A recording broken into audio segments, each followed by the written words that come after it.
Welcome back to another video. This is a bit of a jumble of different things I did towards the end of summer, including this really beautiful walk that I did with a friend where we saw so many baby frogs. I don't think I've ever seen so many frogs in my life. They were tiny and literally all over the path, so we had to be careful where we were walking.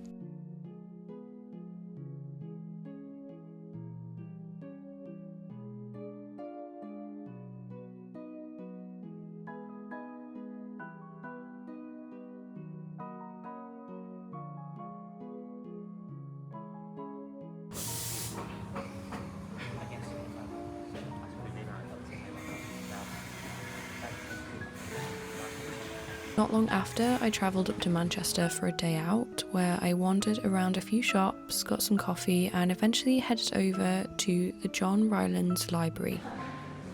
If you've never heard of it, it's a huge Gothic library in the centre of Manchester, and is apparently one of the buildings that inspired the design for Hogwarts in the Harry Potter films. They had some really interesting displays on, like this Joy Division one and an orchestral manoeuvres in the dark one as well. You can really see the similarities between the architecture and Hogwarts itself, so if you're a Harry Potter fan, I would absolutely recommend coming here. It's free to get in, and I think they have a cafe and a gift shop as well if you would rather make a purchase.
The clips here are from two separate walks. You can probably tell by the weather.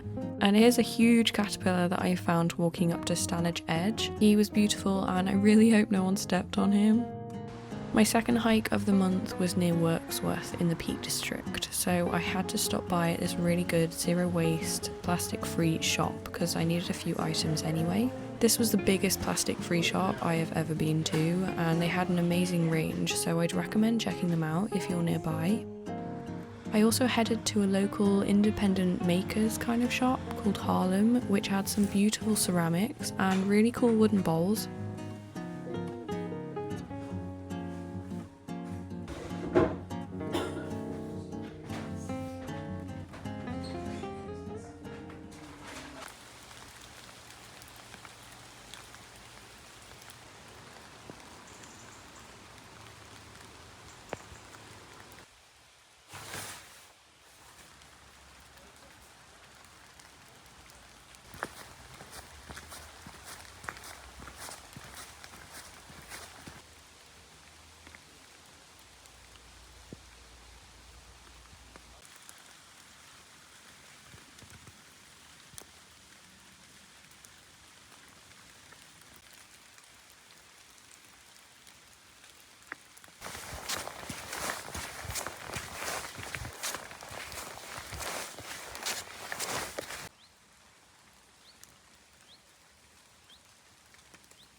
At the end of September, I went to London for a few days for work and luckily got a little bit of spare time, so I ended up visiting the Welcome Collection, which is a free exhibition space that I'd honestly never heard of before. The main exhibition that was on was this one called Thirst, which emphasised how thirst is a universal experience, something seemingly obvious but something that I'd never actually considered before, and how that clean water is becoming increasingly inaccessible due to varying economic factors and climate change.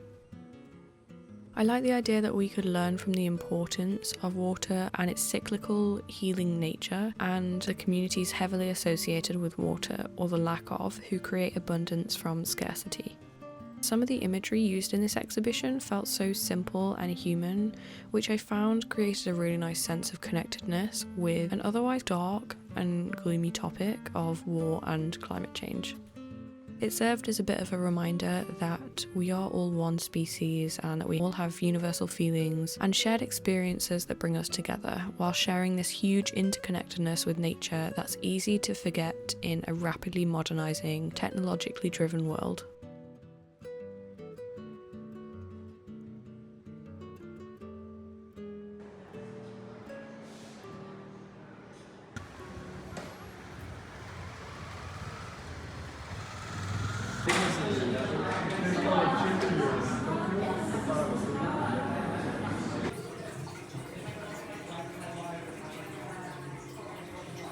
Costume, you just taking a cheek.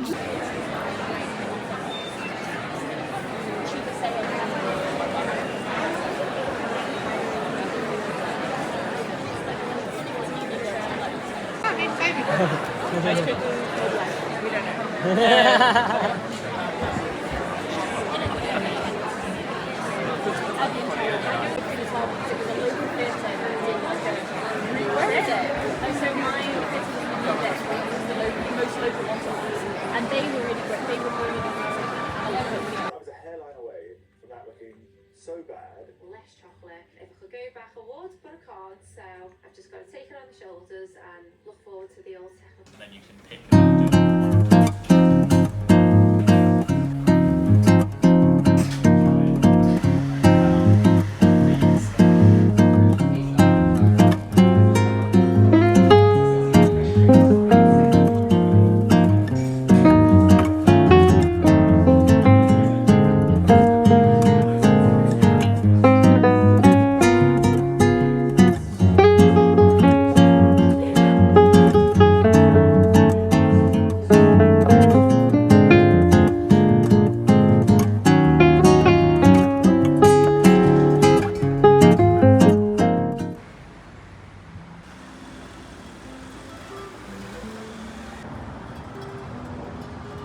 Before I got the train home, I decided to head to the Charles Dickens Museum, which is something I'd actually wanted to do for a long time.